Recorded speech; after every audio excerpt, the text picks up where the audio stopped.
Yo, hey everybody. Just a quick little video. This is SRAM Eagle cassette.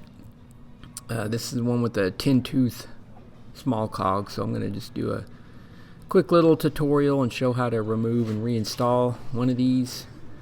The cassette that was on there was, I believe, an XO cassette, and we're swapping for the XX1 cassette here, which is the nice oil slick looking finish. But basically the process for removing and installing any of these Eagle cassettes on the XD driver is pretty much going to be the same process. But basically you need a basic cassette lock ring tool, which is the same for any cassette that uses a lock ring or the style. This is the Park FR 5.2, which I'll put a link.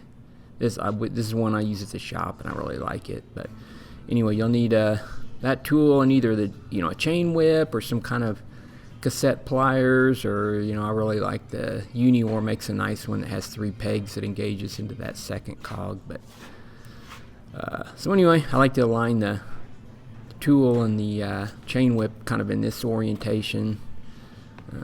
Tried to break it loose with one hand, but it was pretty tight, so had to back it off here a little bit. Basically a lot of times you can squeeze these together with 2 hands, or I'd kind of push pull method there, and you'll just undo it. It's not like a normal lock ring where you undo the lock ring and then you can just screw it off and the whole cassette slides off. This one, it's all basically stays in one assembly, so that internal part, it turns freely within the actual cassette, but it is a little tight to turn, so you don't have quite the same amount of feel.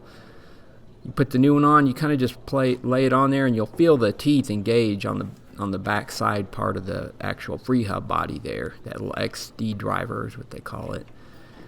And basically you'll just turn it. You kind of, if it's really hard to turn the wrench, then it's maybe cross threading, so you want to make sure it's on there nice and straight. But basically you'll turn it till it stops, tighten it up to about, 40 Newton meters, I believe, is what's recommended on these, and that's pretty much it. It's a pretty simple system. It's a cool looking cassette. So yeah, this is the one we took off, and you can kind of see the splines there on the very outer end, and you can see the threaded portion just below that.